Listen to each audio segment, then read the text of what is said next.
சரி, இந்த நாள் ஆண்டவர் என்ன சொல்றான்னு பார்த்தீங்கன்னா, ஏசாயா 58 11 கர்த்தர் நித்தமும் உன்னை நடத்தி மகா வறட்சியான காலங்களில் உன் ஆத்மாவை திருப்தியாக்குகிறார். நித்தமும் நடத்தின தேவனுக்கு ஸ்தோத்திரம்னு சொல்லுங்க. தினந்தோறும் நடத்தினார்ல, ஆண்டவருக்கு நன்றி சொல்ல நம்ம கடமைப்பட்டு இருக்கிறோம். ஆண்டவரே, நீர் நித்தமும் என்னை நடத்தினீர் அப்படின்னு ஆண்டவருக்கு நம்ம நன்றி சொல்லணும். சரியா? அப்போ ஆண்டவர் நடத்தி வந்த பாதையை யோசித்து பார்த்தா தான் உங்களுக்கு தெரியும்.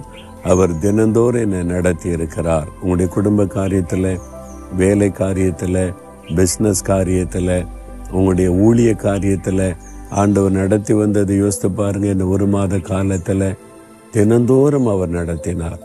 இல்லை, நான் மாதத்தில் 4 நாள் தான் நடத்துவேன் அப்படி சொன்னார் ஆண்டவர்.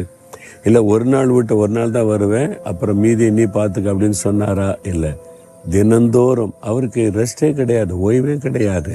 தினந்தோறும் நம்ம கூட இருந்து நடத்துறது தான் அவருடைய வேலை.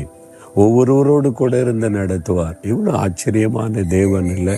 அப்போ அவரோட நடக்க ஆரம்பிச்சிட்டாலே நீங்கள் நடக்கிறது நிறுத்த முடியாது. என் இயேசு என் கூட நடக்கிறார், என்னை கைப்பிடித்து நடத்துகிறார், நித்தமும் நடத்துகிற தேவன்.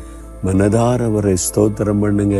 ஆண்டவரே, இந்த மாதம் முழுவதும் தினந்தோறும் நடத்தினீங்க, வருகிற மாதமும் என்னை நடத்துவீங்க, வருகிற வருஷமெல்லாம் நடத்துவீங்க, ஒரு நாளும் என்னை விட மாட்டீங்கன்னு சொல்லி ஸ்தோத்திரம் பண்ணுங்க. உள்ளத்தோட மகிழ்ச்சி, சந்தோஷம் வந்து விடும். ஆண்டவரே, இந்த மாதம் முழுவதிலும் தினந்தோறும் என்னை நடத்தினீங்களே, உங்களுக்கு கோடி கோடி ஸ்தோத்திரம் ஸ்தோத்திரம் என்று உம்மை துதிக்கிறேன் அப்பா. நித்தமும் என்னை நடத்தி என் ஆத்மாவை திருப்தியாக்குகிற தேவனாய் இருக்கிற அன்புக்காக ஸ்தோத்திரம்.